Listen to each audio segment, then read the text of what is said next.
2 नवंबर को है आंवला नवमी। आंवला नवमी पर आंवले ज़रूर दान करें, आंवले के दीपदान बनाएं। आंवले के दीपदान कैसे बनाने हैं इसकी वीडियो भी डिस्क्रिप्शन पर लिंक पर जाकर आप देख सकते हैं। मित्रों, इस वीडियो में हम आंवला नवमी की कहानी आपसे शेयर कर रहे हैं। एक राजा था, उसका प्रण था वह हर रोज़ 1.25 मन आंवले दान करके ही खाना खाता था। इसीलिए उसका नाम आंवलिया राजा पड़ गया। एक दिन उसके बेटे बहू ने सोचा कि राजा इतने सारे आंवले रोज दान करता है, इस प्रकार तो एक दिन सारा खजाना खाली हो जाएगा। बेटे ने राजा से कहा कि उसे इस तरह दान करना बंद कर देना चाहिए। बेटे की बात सुनकर राजा को बहुत दुख हुआ। राजा और रानी यह बात सुनकर महल छोड़कर बियाबान जंगल में जाकर बैठ गए। राजा रानी आंवले दान नहीं कर पाए और प्रण के कारण कुछ खाया भी नहीं। जब भूखे प्यासे 7 दिन हो गए, तब राई दामोदर भगवान जी ने सोचा, यदि मैं इनका प्रण नहीं तोड़वाऊंगा तो मेरा सत कौन रखेगा, मुझ पर विश्वास कौन करेगा। इसीलिए राई दामोदर भगवान जी ने जंगल में ही उनके लिए महल बना दिया, बाग बगीचे बना दिए, ढेरों आंवले के पेड़ लगवा दिए। सुबह राजा रानी उठे तो देखा जंगल में उनके राज्य से भी दुगना राज्य बसा हुआ है। राजा रानी से कहने लगे, रानी देख, कहते हैं सत मत छोड़े। ऐसा कहकर राजा ने कहा, आओ नहा धोकर आंवले दान करें, भोजन करें। राजा रानी ने आंवले दान करके खाना खाया, खुशी खुशी जंगल में ही रहने लगे।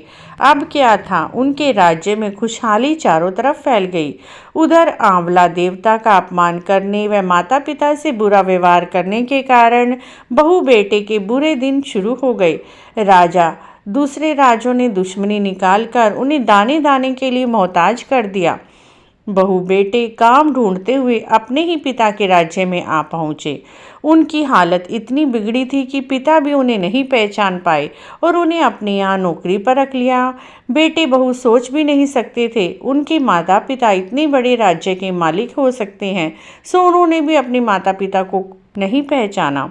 एक दिन बहू ने सास के बाल धोए और उनकी पीठ पर मसा देखा।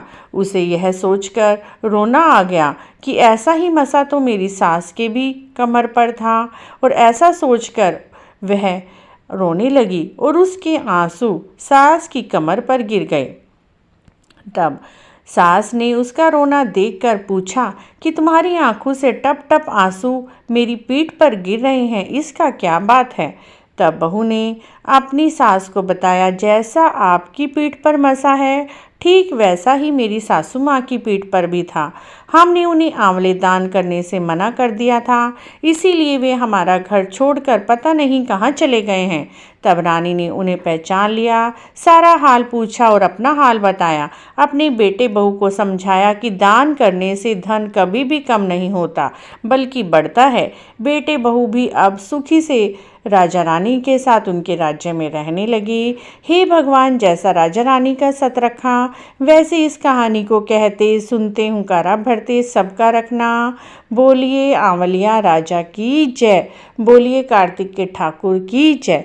मित्रों, आंवला नवमी पर चाहे आप 2 आंवले दान करें, दान अवश्य ही करें। आंवले के दीपक बनाएं, आंवले के पेड़ के नीचे आप पूजा जरूर करें।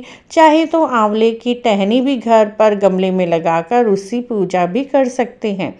तो मित्रों, आंवले का दान और आंवला खाना, आंवले की दीपक दान करना इस दिन बहुत ही शुभ होता है।